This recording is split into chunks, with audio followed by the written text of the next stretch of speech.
Hey everybody, what's going on? Hellmite here, bringing you another video from Grab the Lantern today.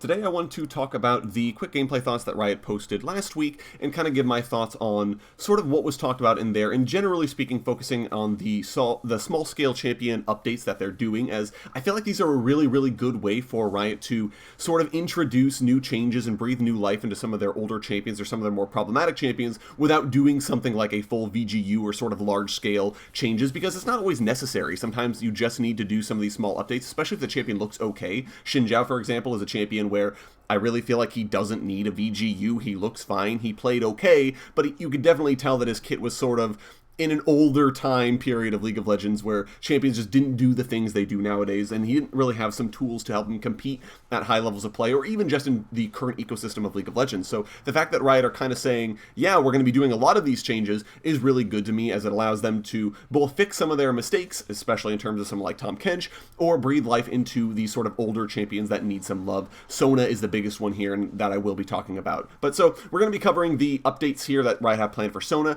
the small changes they're making to Taric and Tahm Kench, and finally covering where the Xin Zhao rework landed now that it's been out for a couple of weeks, and we kind of get a sense for where he's at.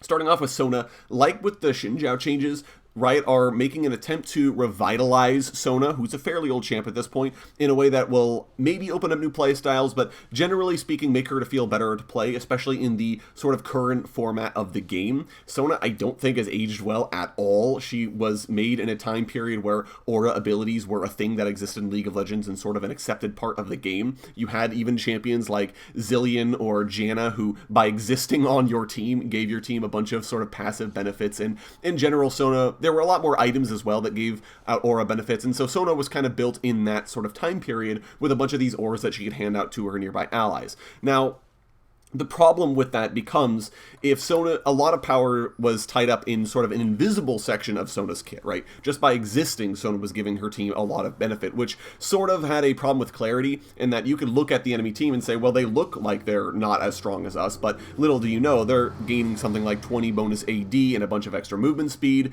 and just a bunch of extra resistances because Sona happened to be there. Even though she wasn't pressing any buttons, Sona's mere presence was enough.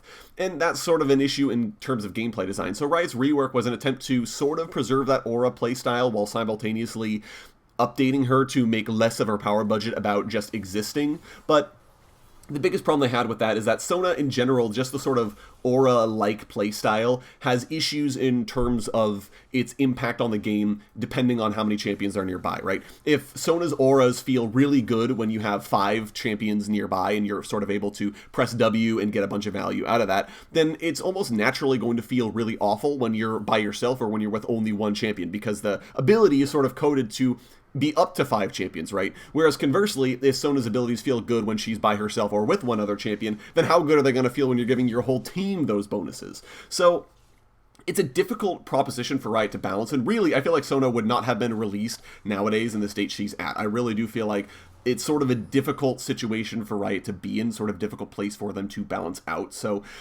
it's sort of tough. It's sort of a tough place for me, in all honesty. But Riot, these changes at least are not going to be fundamentally reworking Sona, and really they're just an intent to remove some of the feels bad mechanics in Sona's kit and basically give her some power back and let her sort of punch up at the level of current champion design. There will still be challenges with balancing Sona, I do feel, but hopefully this at least makes her feel playable.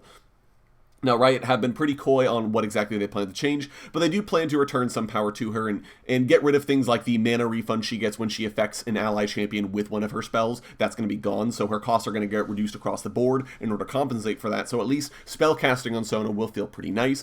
She's also going to be gaining a stackable AP and ability haste buff. Now, they haven't quite said exactly how that's going to work, if this is something that Sona, for example, needs to farm up, or if it's something she gets per level, or what exactly the buff is going to be, or how she's going to get it. But how easily it's stacked may become a problem. Like I said, a lot of Sona's value comes from her just existing next to her allies pressing buttons. So if you make it too easy for her to do that, she very quickly will be the kind of champion that takes over the game. But we'll kind of see. Like I said, I think she has room to be buffed for sure. I really don't feel like Riot need to be changing her significantly in that regard. So either way, excited to see where these changes are going to land, and I do hope that these changes do a lot to help make Sona feel playable, as right now I feel like she really just is not a champion that exists right now.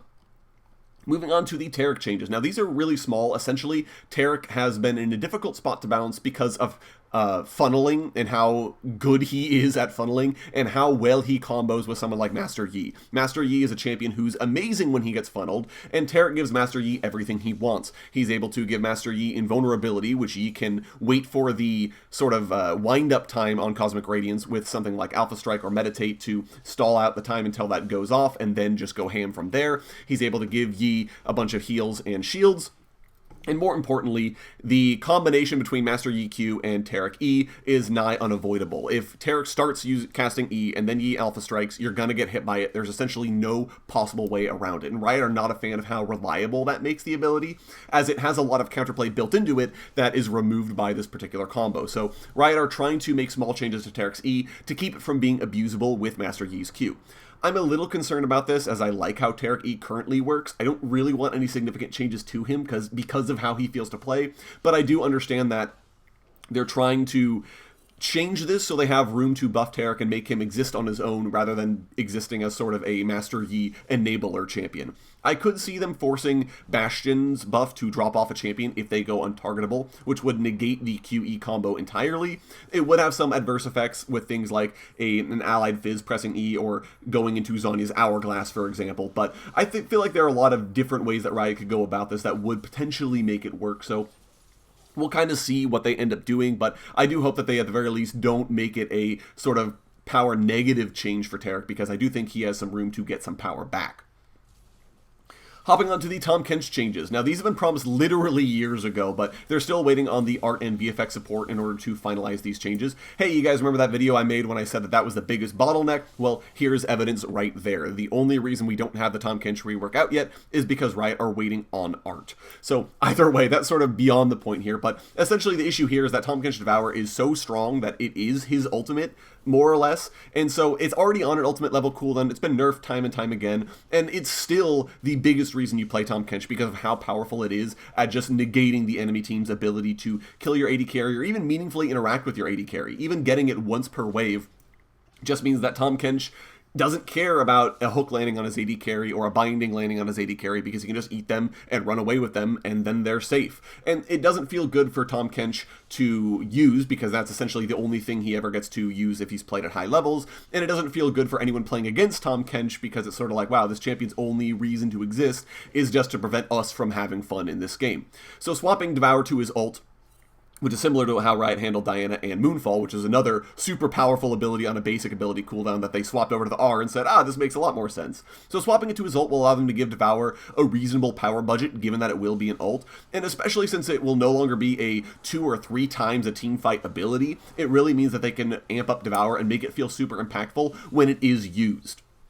I could see them even doing something like returning the movement speed when you have an ally in your stomach. They could totally bring that back if it was an R. They could bring back the enemy near sight if it's an R. There's a lot that they can do with it. And meanwhile, his E is going to be a short-range dash that knocks up enemies or knocks back enemies or however you want to say it. So kind of letting him play as sort of like a tanky, disruptive support like Alistar, which is a bit of a weird playstyle, as right now Tahm Kench's threat is essentially walking at you with the intent to eat you at some point, which he wouldn't have if it's pre-6, so that would feel kind of bad, but maybe there's another interaction that he would have with his new E and an acquired taste, so we'll kind of see. Right now it does feel like his playstyle will be a little at odds, given that he'll kind of end up in a situation where he E's in and then looks for a Q stun, I guess, after stacking up his passive. I'm not quite sure. So we'll see what they end up wanting to do with it, but I do feel like there are some options for Riot to try and bounce it around and make him feel a little bit better. So definitely looking forward to seeing these changes on PvE before too long.